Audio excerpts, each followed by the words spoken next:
आचार्य चाणक्य ने कहा था, दूसरों की गलतियों से सीखो, अपने ही ऊपर प्रयोग करके सीखने में तुम्हारी आयु कम पड़ जाएगी। इतिहास वो हमें यही सबक सिखाता है। नमस्कार, और इस खास चर्चा में आपका स्वागत है। आज हम अतीत के पन्नों को पलट रहे हैं और जा रहे हैं तमिलनाडु के एक छोटे से कस्बे उत्तर मेरूर। हाँ, उत्तर मेरूर काफी दिलचस्प जगह है। बिल्कुल, ये वो जगह है जहां प्राचीन भारत की एक अनोखी सामुदायिक शासन प्रणाली के निशान मिलते हैं। अक्सर इसे चुनाव प्रणाली से भी जोड़ा जाता है। हाँ, हालांकि चुनाव शब्द शायद थोड़ा आधुनिक हो जाए, पर हाँ, मिलती जुलती प्रक्रिया जरूर थी। और ये जो हमारी पड़ताल है, ये द प्रिंट में छपे एक काफी विस्तृत लेख पर आधारित है। मुझे लगता है यूपीएससी की तैयारी करने वालों के लिए, उनके लिए और जो भी भारतीय इतिहास में रुचि रखते हैं, उनके लिए ये काफी काम की जानकारी हो सकती है। क्योंकि ये सिर्फ कोई पुरानी कहानी नहीं है ना। उत्तर मेरूर की बात करें तो शासन, जवाबदेही, नागरिक भागीदारी। बिल्कुल, ये वो बुनियादी सवाल हैं जो आज भी उतने ही अहम हैं। तो आज हमारा मकसद क्या है? हम कोशिश करेंगे उत्तर मेरूर की इस व्यवस्था को, उसकी तह तक जाने की। प्रक्रिया क्या थी, सिद्धांत क्या थे, और आज के समय में इसकी क्या प्रासंगिकता है, खासकर भारत की शासन प्रणाली के अध्ययन में। हाँ, तो चलिए इस दिलचस्प विश्लेषण या कहें कि पड़ताल में उतरते हैं। अच्छा, तो सबसे पहले थोड़ा उत्तर मेरूर के बारे में बताइए। कहाँ है ये, क्या खास है? ये चेन्नई के पास है, एक पुराना मंदिर शहर। और इसका जो वेंकट पेरुमल मंदिर है, हाँ, सुना है उसके बारे में। वो बहुत खास है, क्योंकि वहीं की दीवारों पर वो शिलालेख मिले हैं जिन्होंने, आप कह सकती हैं, इतिहास का एक नया पन्ना खोल दिया। अच्छा, और ये खोज कब हुई? ये 1906 की बात है। वी वेंकैया ने इन शिलालेखों को खोजा और तब एकदम से ऐसा लगा कि अरे, प्राचीन हिंदू ग्राम लोकतंत्र का सबूत मिल गया। जाहिर है काफी उत्साह रहा होगा उस समय। हाँ बिल्कुल, देखिए, उत्तर मेरू की खासियत ये थी कि ये एक चतुर्वेदी मंगलम था। चतुर्वेदी मंगलम मतलब ब्राह्मण परिवारों की एक स्वायत्त बस्ती, जिन्हें शायद राजा की तरफ से जमीन वगैरह मिली हो। इन परिवारों ने मिलकर एक सभा बनाई। सभा जैसे कोई टाउन काउंसिल? हाँ, एक तरह से नगर परिषद ही समझ लीजिए। और इस सभा के नीचे भी कई समितियां थी, जैसे तालाब देखने वाली समिति, बगीचों की समिति, यहाँ तक कि सोने की क्वालिटी जांचने वाली समिति भी। अरे वाह, यानी ये सभा काफी सक्रिय थी। सिर्फ मंदिरों का काम देखती थी और भी कुछ? नहीं, काम बहुत फैले हुए थे। मंदिर का मैनेजमेंट तो था ही, पूजा पाठ, संगीतकार, पुजारी, सबकी नियुक्ति। पर उसके अलावा जमीन का प्रशासन, लगान वसूलना, दान का प्रबंधन, अच्छा, सिंचाई व्यवस्था देखना, मतलब नहरें, तालाब, उनकी सफाई, मरम्मत, ये सब सभा की जिम्मेदारी थी। वो सोना, पशु, जमीन, इन सब के ट्रस्टी जैसे भी काम करते थे। और शिक्षा? अपने खास स्कूलों के लिए ब्राह्मण टीचर और छात्रों को भी यहीं नियुक्त करते थे। तो इतने सारे काम थे कि उन्हें सदस्यों को चुनने का एक सिस्टम चाहिए था। लेकिन क्या ये सिस्टम वैसा ही था जैसा हम आज चुनाव समझते हैं? क्योंकि शुरू में तो इसे ग्राम लोकतंत्र का सबूत माना गया था। हाँ, यहीं पे थोड़ा रुकना जरूरी है। जैसा कि बाद में स्टडीज हुई, खासकर इतिहासकार फ्रैंकोइस ग्रॉस और आर नागास्वामी का काम है।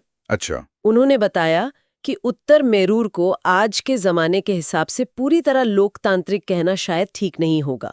हाँ, वो अपनी स्वायत्तता में अनोखा जरूर था, पर ये जरूरी नहीं कि दक्षिण भारत के हर गांव में ऐसा ही होता हो। और ये कोई एकदम आदर्श सामाजिक व्यवस्था भी नहीं थी। शहर के जो संसाधन थे, जमीन, पानी, शिक्षा, सेहत, उन पर ब्राह्मणों का लगभग पूरा कंट्रोल था। अच्छा, उन्हें बड़े किसान समुदाय के ऊपर बसाया गया था। 9वीं से 12वीं सदी तक तो ब्राह्मण सभा ही सबसे बड़ी जमींदार थी वहां। उनकी कोई आवाज नहीं थी? नहीं, उनकी अपनी सभा होती थी, उर कहते थे उसे। लेकिन संपत्ति वाले मामलों में अक्सर ब्राह्मण सभा ही उनकी तरफ से बोलती थी या फैसला लेती थी। यानी एक साफ ऊंच नीच वाली व्यवस्था थी। तो क्या ये सभा पूरी तरह अपनी मनमानी करती थी? नहीं, ऐसा भी नहीं कह सकते। सभा को दूसरे संस्थानों के प्रति भी जवाबदेह होना पड़ता था, जैसे वैदिक पाठशाला, मंदिर प्रशासन, दान देने वाले लोग और यहाँ तक कि राजा या उनके अफसर। उन्होंने धर्मशास्त्रों के नियम मानने की कोशिश की, पर जहाँ जरूरत पड़ी व्यवहारिक समझाते भी किए। और एक दिलचस्प बात यह है कि 13वीं सदी आते आते उत्तर मेरूर में ताकत का सेंटर पास के तिरुपुल्लुवनम मंदिर की तरफ खिसकने लगा। अच्छा, ऐसा क्यों? वहां वेल्लाल किसान जाति का प्रभाव ज्यादा था। तो ये दिखाता है कि व्यवस्था स्थिर नहीं थी, बदलती रहती थी। ये समझना जरूरी है कि वक्त के साथ चीजें बदली, लेकिन अगर हम उस दौर पर फोकस करें जब सभा अपने पीक पर थी, खासकर वो 919 ईस्वी वाला शिलालेख, हाँ, वो बहुत महत्वपूर्ण है। उसी में सबसे ज्यादा ध्यान खींचा है। सदस्य चुनने की वो प्रक्रिया वो असल में थी क्या? हाँ, तो 919 ईस्वी में चोल राजा परांतक प्रथम थे, परांतक प्रथम। राजराज प्रथम के परदादा। हाँ, उन्हीं के शासनकाल में उनकी मौजूदगी में सभा ने 2 शिलालेख खुदवाए। हाँ, इनमें उस प्रक्रिया का पूरा ब्यौरा है। वो अपना रहे थे। क्या ब्यौरा था? इसके हिसाब से शहर को 30 वार्डों और 12 गलियों में बांटा गया था। ठीक है। और सदस्य कैसे चुने जाते थे? प्रक्रिया ये थी कि हर वार्ड के लोग, अब यहाँ लोग से मतलब सिर्फ पुरुष थे या महिलाएं भी, ये साफ नहीं है, वो इकट्ठा होते हाँ। और मिट्टी की छोटी पर्चियों मतलब टिकटों पर अपने उम्मीदवारों के नाम लिखते थे। अच्छा, तो कोई भी उम्मीदवार बन सकता था या कोई शर्तें थीं? नहीं, शर्तें थीं। उम्मीदवार के पास अपनी जमीन जायदाद होनी चाहिए थी। अच्छा। उम्र 30 से 60 साल के बीच हो, वेदों का ज्ञान होना जरूरी था और उसमें भौतिक और आध्यात्मिक पवित्रता भी होनी चाहिए थी। पवित्रता, इसका क्या मतलब हुआ? मतलब शायद चरित्र अच्छा हो, कोई गलत काम ना किया हो, ये थोड़ा अस्पष्ट है पर जरूरी माना जाता था। और क्या कोई ऐसी शर्तें भी थीं जिनसे कोई चुनाव लड़ी ना पाए, मतलब अयोग्यताएं? हाँ, वो भी थी। जैसे अगर कोई आदमी पिछले 3 साल में किसी समिति का सदस्य रह चुका है तो वो फौरन दोबारा चुनाव नहीं लड़ सकता था। अच्छा। और सिर्फ वो ही नहीं, उसके नजदीकी रिश्तेदार भी नहीं लड़ सकते थे। अरे, ये तो दिलचस्प नियम है। मतलब भाई भतीजावाद रोकने की कोशिश। हाँ, ऐसा ही लगता है। कमाल है। और चुनने का तरीका क्या था? पर्चियां लिख दी फिर। चुनने का तरीका खुले में होता था, सभा के सामने। सारी नाम वाली टिकटें एक बर्तन में डाल दी जाती थीं। ठीक। फिर एक छोटे बच्चे को बुलाया जाता था जिसे पढ़ना लिखना ना आता हो। बच्चा क्यों? शायद इसलिए ताकि कोई पक्षपात ना हो। बच्चा तो मासूम होता है, वो देखकर नाम नहीं चुनेगा। वो बच्चा फिर बर्तन में से एक-एक करके टिकट निकालता था। अच्छा। और इस तरह अलग-अलग समितियों के लिए सदस्य चुने जाते थे, जैसे बाग बगीचे की समिति, तालाब की समिति वगैरह।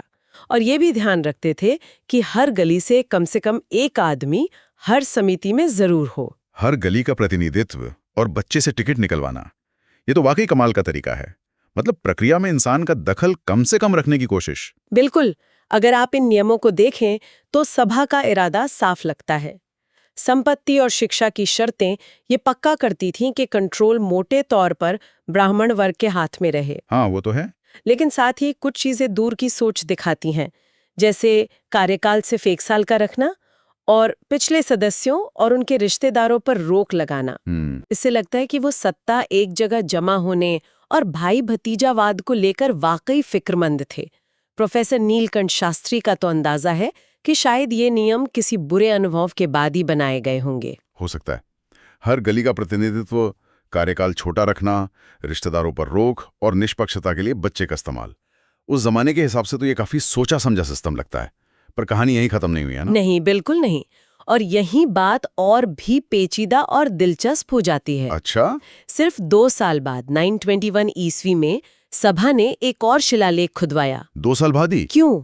उसमें चुनावी प्रक्रिया के नियमों को और ज्यादा सख्त और ज्यादा डिटेल कर दिया गया। पर क्यों? 2 साल में ऐसा क्या हो गया कि नियम बदलने पड़े?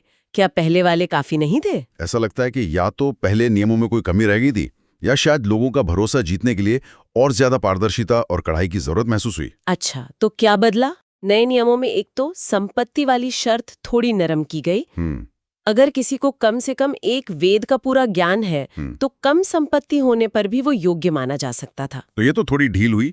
लेकिन दूसरी तरफ आपने कहा नियम सख्त हुए। हाँ, अयोग्यता के नियम बहुत ज्यादा सख्त कर दिए गए। कैसे? अब ऐसा कोई भी आदमी जिसने अपनी पिछली समिति की नौकरी का हिसाब किताब ठीक से ना दिया हो, उसे हमेशा के लिए चुनाव लड़ने से रोक दिया गया। हमेशा के लिए? हाँ। और इसके अलावा गंभीर अपराध जैसे हिंसा, धोखाधड़ी, पापियों से दोस्ती रखना, मतलब समाज से निकाले गए लोगों से, चोरी, अनाचार, इंसेस्ट या वर्जित भोजन खाना, इनके दोषियों को भी हमेशा के लिए अयोग्य घोषित कर दिया गया। बाप रे। यानी चरित्र और ईमानदारी पर तो बहुत ही ज्यादा जोर दिया गया। क्या प्रक्रिया में भी कुछ बदला? हाँ, प्रक्रिया को और ज्यादा पारदर्शी और ज्यादा ट्रांसपेरेंट बनाने पर जोर दिया गया। वो कैसे? अब जब टिकट निकाले जाते तो गांव के सभी लोग, जवान बूढ़े, सब वहां मौजूद रहते। एक बुजुर्ग मंदिर पुजारी सबके सामने बर्तन को अच्छी तरह दिखाता कि देखो इसमें कुछ छुपा तो नहीं है। अच्छा। फिर जब बच्चा टिकट निकालता तो वो उसे सीधे किसी सदस्य को नहीं देता, बल्कि एक मध्यस्थ मतलब एक आर्बिट्रेटर को सौंपता। ठीक है। और उस मध्यस्थ को वो टिकट खुली हथेली में अपनी 5 उंगलियां फैला कर लेना होता था। 5 उंगलियां फैलाकर क्यों? ताकि ये साफ दिखे कि उसने कोई हेरफेर नहीं की है, कोई दूसरी पर्ची नहीं छिपा रखी। पूरी प्रक्रिया को एक तरह से धार्मिक रस्म जैसी पवित्रता दी गई और सारे नागरिक उसके गवाह होते थे। सोचने वाली बात है। ये छोटे छोटे डिटेल्स, बर्तन दिखाना, खुली हथेली में टिकट लेना, ये दिखाता है कि प्रक्रिया की चिस्ता मतलब उसकी पवित्रता को लेकर वो कितने सजग थे। हर उस गुंजाइश को खत्म करने की कोशिश जिससे कोई शक पैदा हो सके। हाँ, और अगर हम इसे बड़ी तस्वीर में देखें तो ये बदलाव बहुत अहम मैसेज देते हैं। इनका साफ मकसद था चुनावी प्रक्रिया में जनता का भरोसा बनाना, चुने हुए अधिकारियों की जवाबदेही तय करना और पूरी व्यवस्था को शक से परे साबित करना। ये दिखाता है कि शासन में विश्वास एक बुनियादी जरूरत है, उसे बनाने और बनाए रखने के लिए कोशिश करनी पड़ती है। सही बात है। और दिलचस्प बात यह है कि 921 ईस्वी के इन डिटेल्ड नियमों के बाद हमें प्रक्रिया में और बदलाव के सबूत नहीं मिलते। अच्छा। तो शायद इसका मतलब है कि उत्तर मेरूर के लोग इस सिस्टम से संतुष्ट हो गए थे, उन्हें ये निष्पक्ष और भरोसेमंद लगा। तो उत्तर मेरूर की इस पूरी कहानी से, खासकर इन चुनावी नियमों से, कौन से मुख्य सिद्धांत हैं जो उभर के सामने आते हैं? कई जरूरी सिद्धांत दिखते हैं। पहला, चुनावी प्रक्रिया में पब्लिक के विश्वास का बहुत ज्यादा महत्व। हाँ। दूसरा, चुने हुए अधिकारियों की जवाबदेही। तीसरा, सत्ता को भाई भतीजावाद और करप्शन से दूर रखने की साफ कोशिश। और चौथा, शासकों और शासितों के बीच की दूरी को कम करने की कोशिश, भले ही वो दायरा सीमित था, जैसे कार्यकाल छोटा रखना या चरित्र पर जोर देना। क्या आज के जमाने में इन सिद्धांतों की कोई अहमियत है? वो जो लेख है वो इस बारे में क्या कहता है? हाँ, स्रोत इस पर सोचता है और एक तुलना करता है। लेख का तर्क ये है कि ये सिद्धांत विश्वास, जवाबदेही, निष्पक्षता आज की जो 21वीं सदी की सत्ता केंद्रित चुनावी राजनीति है उसमें अक्सर धुंधले पड़ जाते हैं। अच्छा। स्रोत का मानना है और वो ये कहता है कि इस मध्ययुगीन गैर लोकतांत्रिक नगर सभा ने भी शायद कुछ आज की संस्थाओं से बेहतर चुनावी प्रक्रिया में पब्लिक के विश्वास और अधिकारियों की जवाबदेही पक्की करने पर ध्यान दिया था। ये तो सोचने वाली बात है। स्रोत ये भी कहता है और ये समझना जरूरी है कि शासन की ये अच्छी बातें, पारदर्शिता, जवाबदेही किसी भी सिस्टम में अपने आप नहीं आ जाती। इन्हें अक्सर बड़ी कीमत चुकाकर सीखा और लागू किया जाता है। हमें ये तो नहीं पता कि उत्तर मेरूर ने इन नियमों को लागू करने के लिए क्या कीमत चुकाई होगी। सही। लेकिन स्रोत के मुताबिक आधुनिक भारत गणराज्य आज भी इन सिद्धांतों को स्थापित करने और बनाए रखने के लिए संघर्ष कर रहा है और कीमत चुका रहा है। तो ये सब शासन व्यवस्थाओं के विकास को समझने के लिए, हाँ, उनकी चुनौतियों और उनसे मिलने वाले सबक को समझने के लिए उत्तर मेरूर को एक बहुत जरूरी केस स्टडी बनाता है, जो यूपीएससी जैसी परीक्षाओं के नजरिए से भी काफी उपयोगी हो सकता है। तो इस सब का सार क्या निकलता है? आज की इस बातचीत से हमने देखा कि उत्तर मेरूर ने एक जटिल और अपने समय के हिसाब से अनोखी शासन व्यवस्था बनाई थी। हाँ, ये सच है कि वो आज के पैमाने पर लोकतांत्रिक नहीं थी और एक सख्त जाति व्यवस्था पर टिकी थी। बिल्कुल। लेकिन इसके बावजूद उसमें प्रक्रिया की ईमानदारी, पारदर्शिता और भागीदारी भले ही सीमित दायरे में पक्की करने के लिए जो नियम बनाए गए थे वो वाकई सोचने लायक हैं। और यहीं से हम अपने श्रोताओं के लिए एक आखिरी सवाल या विचार छोड़ सकते हैं।